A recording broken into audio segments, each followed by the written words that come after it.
మీద హలో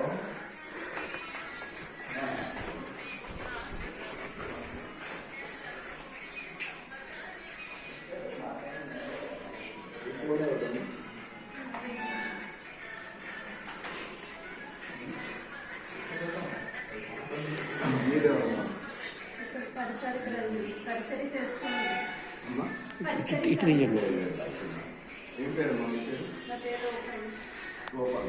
ఒకసారి మళ్ళీ చేస్తానా?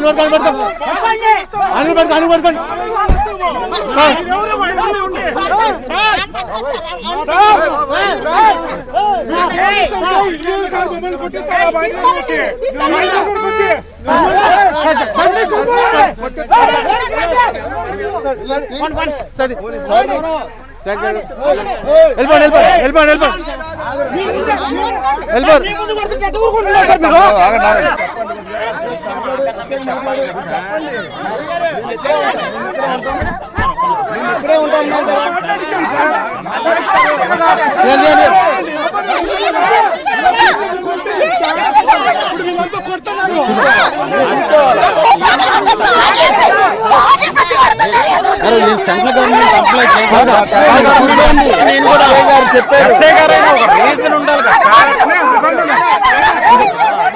సార్ రీజన్ చెప్పండి సార్, అసలు ఏం జరిగింది?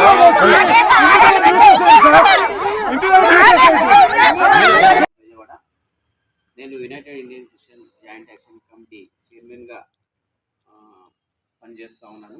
విషయం ఏమిటంటే, ప్రేమదాస్ అనే వ్యక్తి పాస్టర్ అని చెప్పుకుంటూ పాస్టర్ ముసుగులో ఒక యూట్యూబ్ ఛానల్ ఓపెన్ చేశాడు. అది ప్రేమ స్వరూపి అని చెప్పేసి ఒక యూట్యూబ్ ఛానల్ ఓపెన్ చేశాడు. అయితే మీకు తెలియజేసేది ఏంటంటే, ఆ యూట్యూబ్ ఛానల్ మీరు ఒకవేళ దాన్ని ప్లే చేస్తే అప్పుడు ఏం చేస్తారంటే, ఏదైనా కామెంట్ పెట్టమని చెప్తాడు. మీ సమస్యలు ఏమున్నాయి,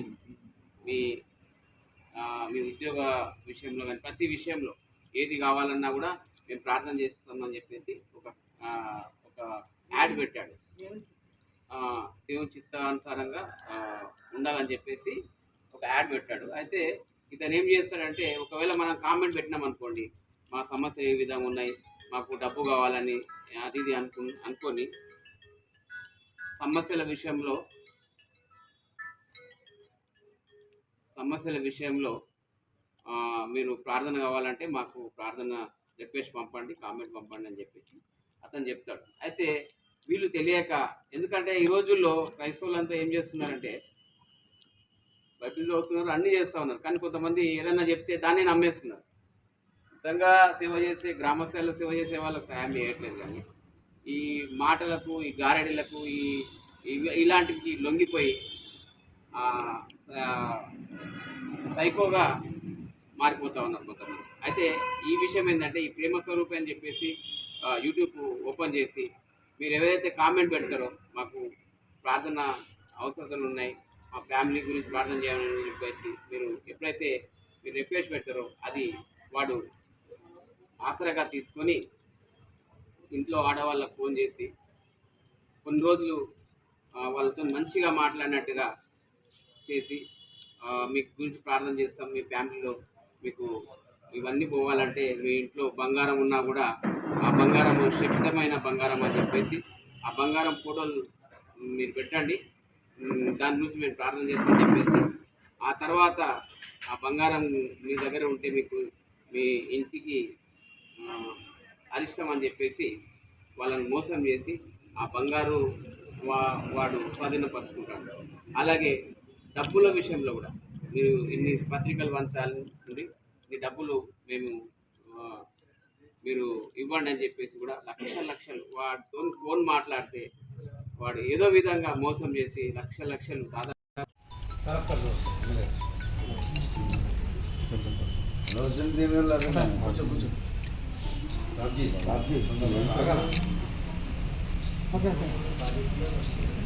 ఒక చాలా దారుణమైనటువంటి సమాజంలో తలదించుకునేటువంటి ఒక సంఘటన మా పాయకరావుపేట దగ్గరలో శ్రీరామపురం అనేటువంటి ఊరిలో ఒక దొంగ పాస్టర్ గారు, అసలు అతని పేరు రియల్ పేరు అంట అనిల్, ఇక్కడ మా ప్రాంతానికి ప్రేమదాస్గా వచ్చి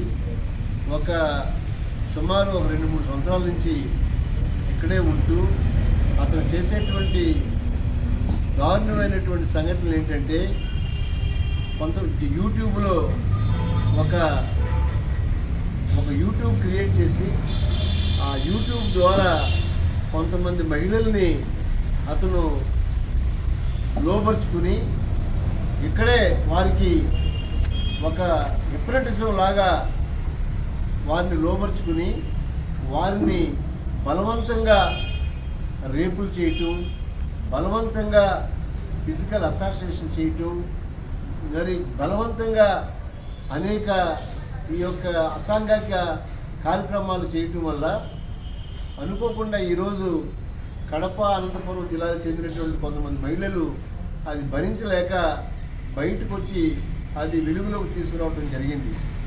ఇది నిజంగా ఎంత దారుణం అంటే, మరి నిజంగా అతను మానవంలో ఉండేటువంటి మృగం లాంటి వాడు అని చెప్పి నేను అనుకుంటున్నాను. ఈ విషయం తెలిసిన వెంటనే నేను పోలీస్ ఎస్ఐ గారికి, అలాగే సిఐ గారికి, అలాగే ఉమెన్ వెల్ఫేర్ డిపార్ట్మెంట్కి వీళ్ళందరినీ కూడా అప్రమత్తం చేసి వీళ్ళందరినీ కూడా వారిని ఇమ్మీడియట్గా సుమారు 30 నుంచి 35 మంది ఆ యొక్క పేరు ఒక చర్చి పేరు పెట్టుకుని, చర్చి కూడా కాదు అది, ఒక ఎవరికి కనపడినటువంటి ఒక 2-3 అంతస్తుల బిల్డింగులో అతను కాపురం ఉంటూ ఇలాంటి దురాఘాతాలు, అరాచకాలు చేస్తూ ఈ యొక్క అంటే ఈ మహిళల ప్రాణాలతో అతను చెలగాటు వాడుతూ అతను కాలక్షేపాలు చేస్తున్నటువంటి సంఘటన ఈరోజు మా దృష్టికి రావడంతో నేను చాలా నేను యాజ్ ఎమ్మెల్యేగా బాధపడుతున్నాను. దీని మీద నేను ఒకటే కోరుతున్నాను, పోలీస్ డిపార్ట్మెంట్ని ఇమ్మీడియట్గా వారి మీద నిర్భయ సెక్షనా లేకపోతే క్రిమినల్ సెక్షన్స్ ఏవైతే అప్లై అవుతాయో ఆ అన్ని సెక్షన్స్ కూడా వారి మీద అప్లై చేసి తప్పనిసరిగా ఆ పాస్టర్ గారితో సహకరించినటువంటి మనుషులందరికీ కూడా మరి నిజంగా మరి ఏంటంటే ఎలాంటి సీరియస్ సెక్షన్ ఉన్నాయో, ఎలాంటి కఠినమైనటువంటి సెక్షన్ ఉన్నాయో వారికి పడేటట్టు చూడాలని చెప్పి నేను ఆదేశించడం జరిగింది. అలాగే ముందుగా 30-35 మందిని మరి ఇమ్మీడియట్గా ఒక రిలీఫ్ క్యాంప్ పెట్టి, రిలీఫ్ క్యాంపు ఎందుకంటే ఇక్కడ ఎంఆర్ఓ, ఎండిఓ గారు, అలాగే ఉమెన్ వెల్ఫేర్ సంబంధించిన సిడిపిఓ గారు